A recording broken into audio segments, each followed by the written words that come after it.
A heartfelt appreciation to the Worm 99 for granting permission to narrate the story. Be sure to find their details in the description below. Without further ado, let's delve into the tale. Heket was running for his life. Well, more like gently floated away from danger, as Ujganovs did not possess legs. Ujganovs were an alien species best described as if you took a squid, medusa, snake, and fused them together. Instead of legs, they relied on their bladder filled with hydrogen to float, and a thick set of tentacles to propel themselves. A biological fact that Heket was now cursing pre-Fuzzly. Normally, their movement would be seen as regal and elegant, but now would be his death sentence, as two battle droids were closing on him quickly. Heket snapped his head around, all three eyes darting around, before making a quick turn to the left. He was long lost in the spaceport, full of cargo, liquor, and shady business everywhere. It was supposed to be as remote a place as possible. Space station in the least known corner of the galaxy, over an uninteresting death world? Yeah, that seemed like the best hideout, and turns out it wasn't. Heket's luck lasted only for 2 years, before they snuck on him again. He cursed his luck. How could this happen? How did a crown prince of Obal, his homeworld, end up as nothing more than a homeless vagabond, hiding in corners and eating trash left behind by others? Just 3 years ago, he was weeks from becoming the new king of his planet, until the aliens known as the Reapers attacked and quickly occupied his homeworld, turning his people into a servitor race. He barely escaped with his life and personal guard. As a royal, he was marked for execution by the Reapers. Everything went downhill from there. Reapers would stop at nothing. He was too valuable and dangerous, as a last symbol of hope for his people. In their mind, if they killed him, they could pacify his species completely. They were relentless, hunting him down from planet to planet, from ships to space stations. In the end, all of his personal guards had paid with their lives for his protection, and managed to hide him here in this god-forsaken place. Here he lived until today, when the droids appeared in his sewage hideout. Heket heard the clanking of robotic feet. They were not far behind and closing in still. He made another left, into another gray, rusty, and badly lit corridor. The heat and humidity was almost unbearable. His skin was getting slimy from it. Above, he could hear the noises of the streets and catch glimpses of artificial sun in the middle of this ring station. Woom bzz wheeze woom. Mechanical sounds echoed in the canals. He could see their metallic shadows. I should be close enough, I may lose them in the crowd, Heket thought, and aimed for the hatch. With a rusty growl, it opened and let him on the light. He found himself near the space docks, surrounded by hundreds of aliens, all going after their business. Nobody paid too much attention to his appearance. Here, everyone was outcast or in the gray area of galactic law, if not over it. Though Heket felt particularly vulnerable compared to massive purple-skinned beasts with horns, or an alien with claws so sharp they could cut him in half. Heket was scared. Everything here screamed, "We will knock you out, rob you off your valuables, and take your spleen as a bonus," which wasn't too far from reality, as Ujganov's organs were known to have great healing properties on black market. But he didn't have any other option. He had to find a ferry and get out of here now. He ran his tentacles over a hidden ring. It was made out of iridium, a rare metal. It was hopefully enough to pay him a ticket out. Whoosh wheeze click clack. Heket turned around. Droids made it out of the sewage already, pushing away the crowd and scanning the area for him. They were Mark IV models if he could guess. Chrome polishing, dual-barreled blasters on one hand, a melee weapon on another. They were like giant metal insects of death. Heket yelped out a most embarrassing sound and raced forward to the docks. He could already see the ships. It wasn't far, and most captains would spend their time at the local bar near the piers. He flapped his propping tentacles as hard as he could, to the point of being in danger of overheating. He didn't even notice the strange glares he was given when he rushed into the bar. He definitely noticed the smell, however, as smoke was curling up through the pub. For a second, Heket thought there was something on fire, but it wasn't. The source of the smoke was a strange device in the mouth of an alien species he only read about once in the books before. A pale skin, set of 4 limbs with 5 fingers on each, big head, front-facing eyes, with fur on top of it. Muscular, almost primitive-looking. A human. He was the only customer there. He had huge sunglasses despite the dim light, and wore a bulletproof vest on his bare skin, combined with camo pants. In the mouth, he was smoking a cigarette, and in the hand, PDA display. "Hey, watch!" someone yelled outside. "Smack!" was a robotic response. "Don't get in our way!" Heket rushed towards the man, frantically trying to get his attention. "Please, sir, you are a captain, right? I need to get out now. We have to go. Those robots. They are after me. They're going to kill me. Please, help me. I can give you my iridium bracelet if—" Slam! A robot entered the pub without bothering to open the doors, which the barman was not happy about. "Hey, you will pay for that door," growled the barman angrily. But the second he complained, one of the droids aimed its blaster at him. You know what? It needed renovating anyway. He barely got out of his throat. The other one was making big steps towards Heket. You are going to go with use. Resistance is futile. No, please no, cried out Ticket, as big metallic clamp closed around his tentacle and started to drag him out. Please, started bawling his eyes out Ticket. Hey, tin cans, a loud voice pierced the air, crisp, clear and defiant. Challenging. It was the human, hand on a holster around some kind of firearm. Sunglasses reflecting a menacing look of the droids, yet the man did not even flinch. There was a disturbing aura around him, like an armed bomb ready to explode in primitive rage. You are gonna release the little guy and walk out of there, or we can do it the bad way. Man's fingers moved. A clack could be heard from his holsters. Perhaps arming it? Do not intervene, we do not have quarrel with your species. I said put him down, spat the man. Ticket managed to catch glimpses of the human's eyes, flickering with hatred and malevolence towards the droids. Droids did not take kindly to that, Bang bang, a gun roared, deafening Ticket. Robotic guts exploded, covering the room in machine gore. With his captors being turned into scrap, Ticket wriggled free and took a look at his rescuer. He had a mesmerizing handgun in hand, silver with a cylindrical magazine. Amazingly, he was taking out the cartridges and fitting in the new ones. A kinetic weapon? Murmured Ticket. Name is Cyril and I accept your offer. How should I call you? Said the man, putting his gun back in its holster. Ticket, Crown Prince of Obal. Well, Ticket, I am not going to question how someone like you got tangled with Reapers, but I can offer you my help. I have a ship docked nearby. Was about to leave anyway. Thank you so much, sir. I can't pay you enough. Yeah, let's go. I bet more droids are on their way. What exactly have they done to piss them off? Just existing, replied Ticket as he followed Cyril. Man smirked. Fair enough. It took only 10 seconds before it happened. Surrender or be fire. Bang, answered Cyril rudely with his revolver. A firefight ensued as droids returned fire with the plasma blasters. They pinned Cyril and Ticket behind a wall. Kurwa, they had an upgrade, didn't they? Are you always firing first? Said Ticket. Better to be me than them, answered Cyril. We're gonna have to run. I can cover you. I'm not exactly fast, I lack legs, complained Ticket. Cyril took one look at him, quickly went over something in his head and asked, Can't believe I'm saying it, but can you wrap your tentacles over me? I suppose so. Excellent, then it's time to use this, smiled Cyril, pulling out a spherical object. I always wanted to use one of those. Is that a fusion grenade? Cried Ticket in alarm. Homemade, said Cyril proudly, you will kill us all.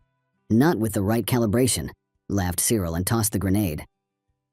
An explosion shook the plaza a second later, causing all sorts of blaring alarms to go off, alongside dozens of droid parts raining down.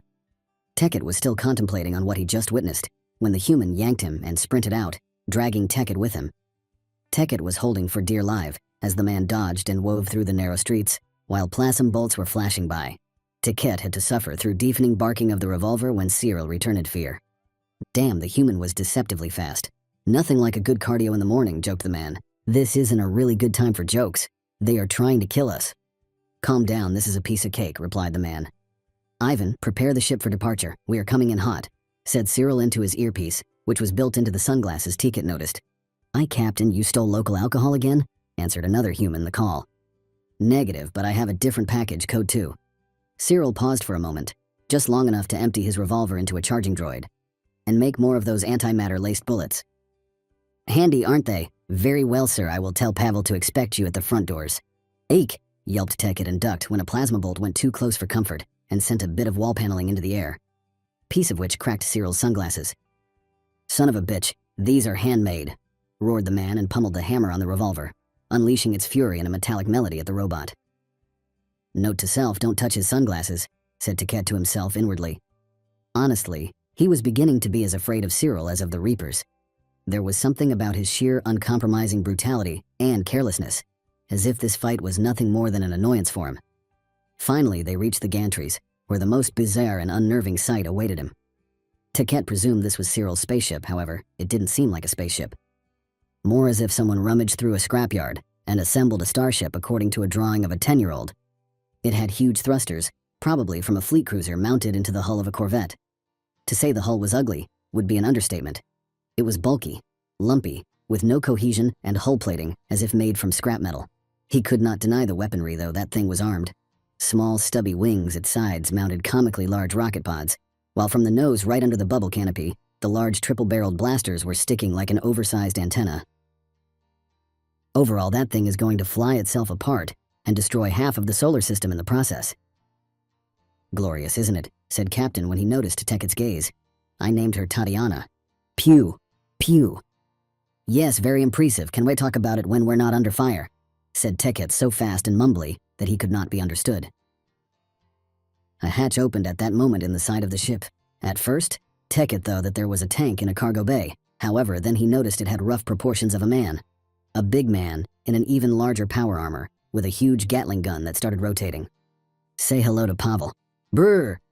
It took less than 3 seconds to scrap all the droids in an instant, with a barrage of lead.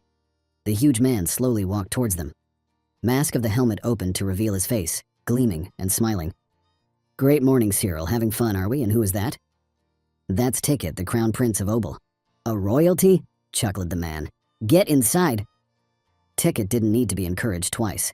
He released his grip on Cyril and slipped into the ship. The interior did not fare much better than the exterior.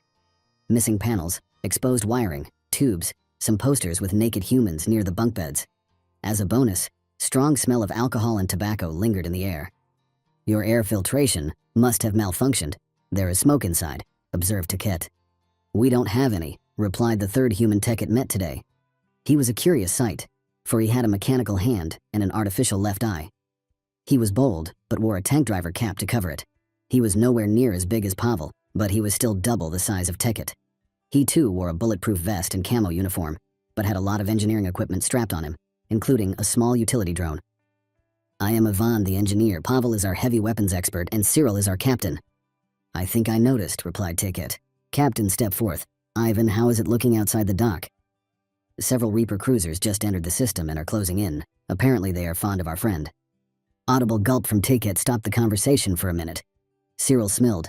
Good, I was getting bored. Have you fixed the turret? Not yet, it must be manually controlled. No auto settings works. Pavel will enjoy it. Tell him to get in there. Ship status.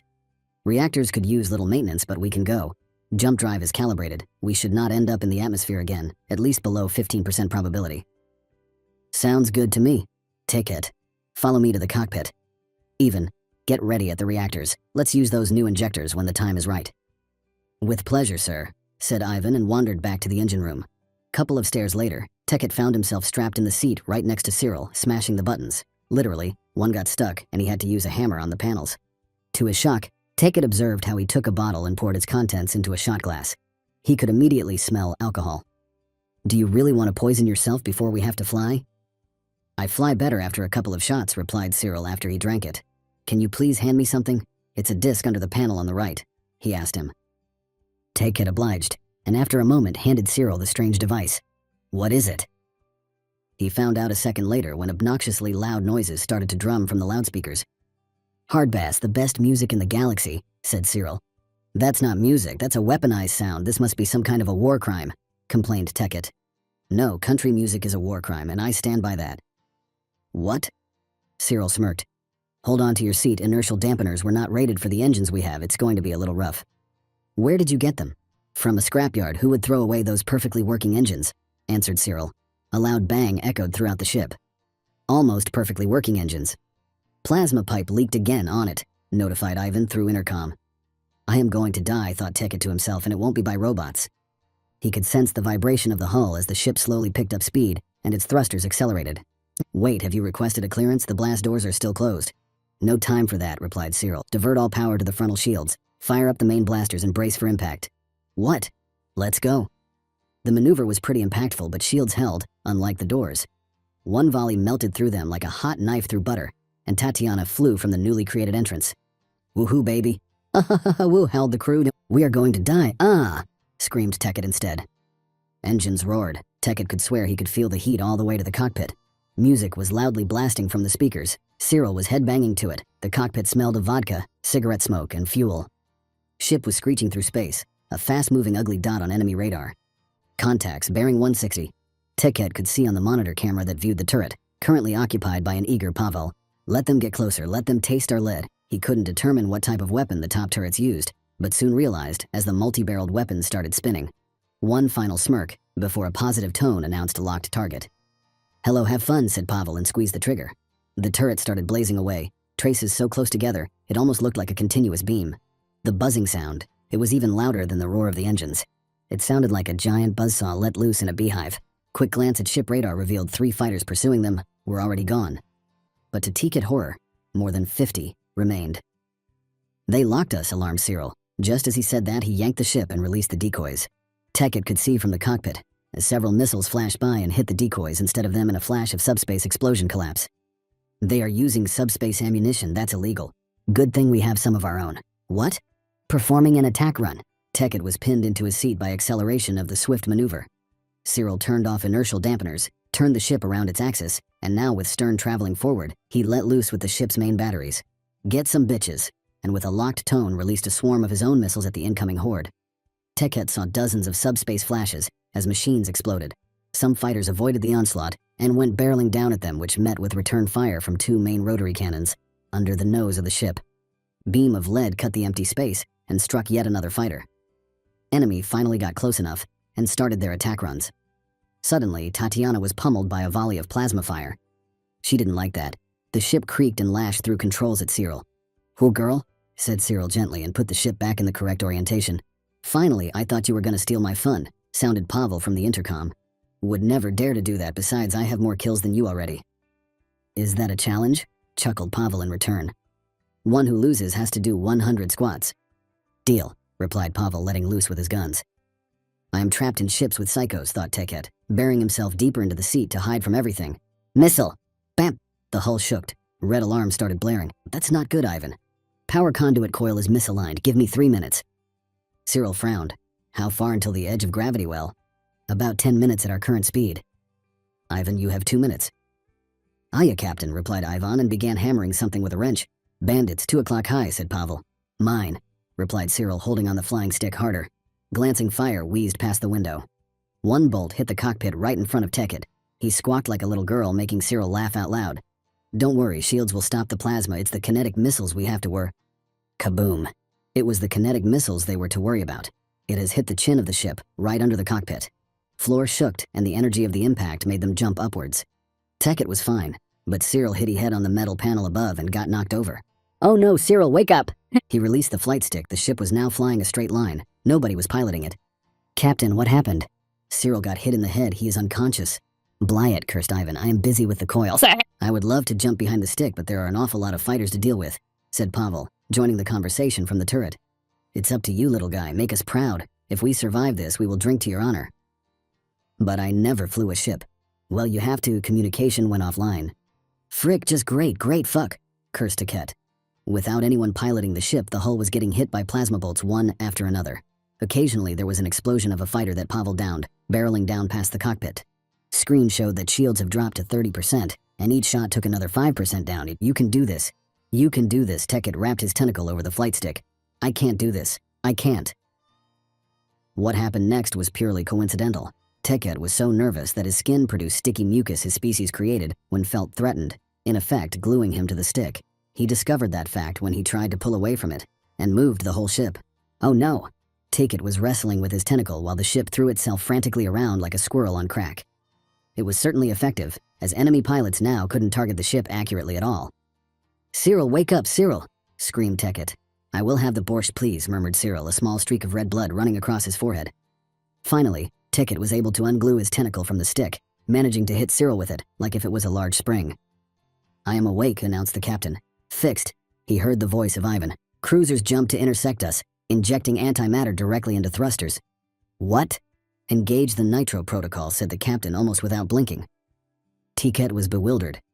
Antimatter directly into thrusters? That was used to accelerate missiles to relativistic speeds, not a spacecraft. No inertial dampener could bear that. But it was too late to object. With one final laughter and with Cyril intentionally holding the order until the bass of the song dropped, it happened. Punch it. It was hard to describe, but Ticket felt light his innards were mashed with a potato masher, as everything outside blurred out from the insane velocity. He briefly catch glimpse of a Reaper cruiser, to which Cyril gave departing gift, a relativistic projectile. He came to know later that from that cruiser, no debrief larger than an inch was discovered. "Got them," celebrated Cyril. "That still counts as one," objected Pavel. "We are out of gravity well, engaging FTL jump drive." And with that, Tatiana jumped, leaving behind utter carnage and very confused Reapers. Later. "And that's how I ended up on that station," concluded Ticket. He was still shook, sitting on one of the bunk beds, the 3 humans listening intently. They were holding cups with their strong, deadly alcohol. They seemed in a good mood. It was less than a day since they escaped the station, and repairs were almost finished. They celebrated Ticket's bravery, even thought it was just an accident. They made him honorary Gopnik, even if he didn't understand what that term meant. But that quickly changed when he told them about his homeworld, and what Reapers did to it. Ticket was afraid. Their faces seemed in various stages of anger. Did he offended them somehow? "This makes me angry," said Pavel grimly. "Yeah, me too. Reapers should have been dealt with years ago, ever since the attack on Vergen Outpost," noted Ivan. "I don't know that place," said Ticket. "Tiny human settlement, there were researches on some alien dig site. Reapers showed up, massacred them all. They said it was their holy burial ground. Government didn't want to start a war, so they hid it from the public and settled with Reapers aside," explained Cyril. "I guess that was the smart choice, given their superiority in AI." Ivan frowned. "It was a cowardly choice, one everyone will regret in future. The longer we avoid the fight, the stronger the enemy gets." A silence fell over the crew, drowning everyone in its earrings. "So what will you do with me now?" "I can give the bracelet right now. You can leave me on the nearest habitable planet," offered Ticket. If he was to be honest with himself, he really wanted to get as far away from them and this flying tomb as possible. "Keep it, Ticket. There is no honor in profiting on the desperate ones," said the captain. Crew nodded in agreement. "Thank you, but as long as I am aboard, Reapers will go after you. You are in danger, guys." To that, humans laughed. "Let them try. Many have attempted to rob us of our lives. No one succeeded." "Yeah, they might have taken my arm and an eye, but I am still here," chimed in Ivan. "Don't worry, I think I know a safe place to hide you on," smirked Cyril and made eyes on other humans. "Earth." "Earth?" repeated Ticket. "Yes, Earth. If you are gonna be anywhere safe, it's there. Maybe you will even convince those dumbasses in charge to finally do something." "But isn't Earth literally across the entire galaxy?" sounded Ticket worried. "Perhaps, but that doesn't mean we can't get there. We are space Gopniks. It will be fine. What can go wrong?" "Many, many things," Manover said Ticket, and the crew laughed one final time. "Maybe it won't be so bad with them, it will be worse in the end." You have reached the end of the story. If you enjoyed this story and wants to support us, please leave a like and subscribe to our channel. And for every comment that comments heart, I will heart every single one of them. Thank you for your time.